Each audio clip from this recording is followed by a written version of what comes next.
I was detained for about 10 hours there. They said, "You're being detained because you tried to bring food to Gaza."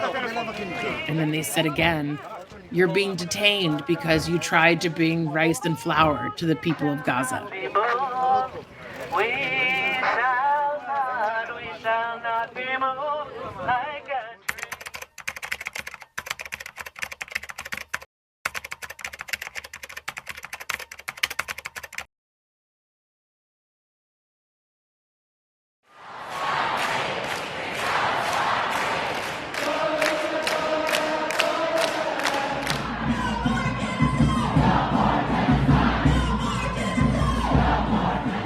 I became a rabbi in 2009, actually here in Philadelphia. And for most of my career, I was a staff leader at Jewish Voice for Peace. And I left JVP in 2021.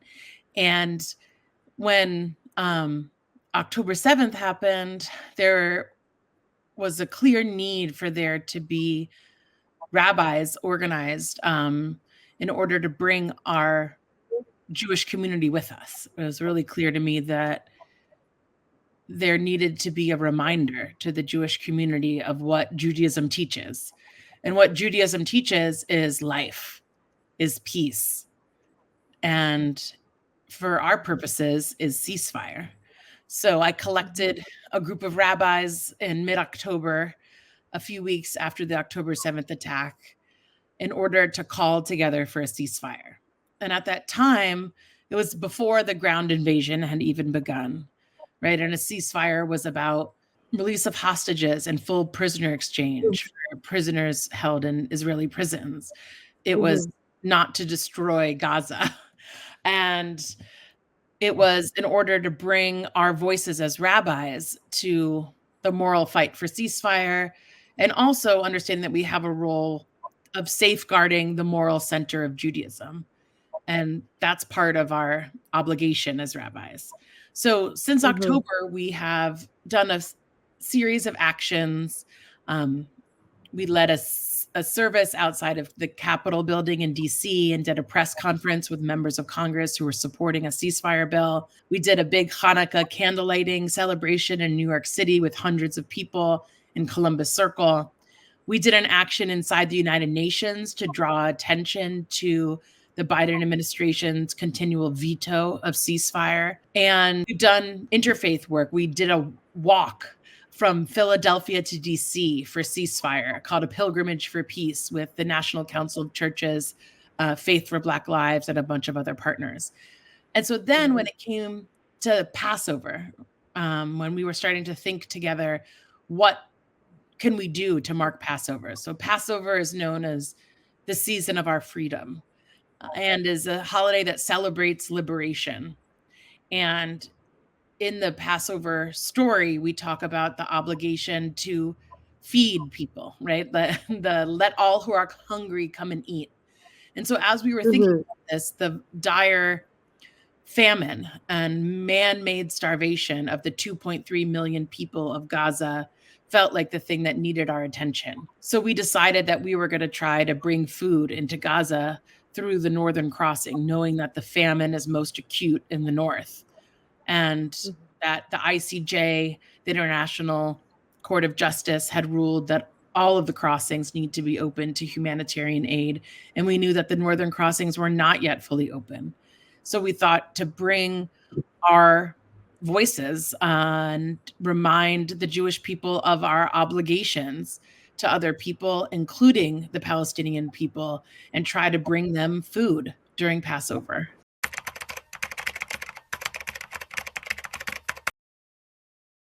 We are doing this in order to ensure that Palestinians are free, in order to ensure that Jews are free. No one is free until all of us are.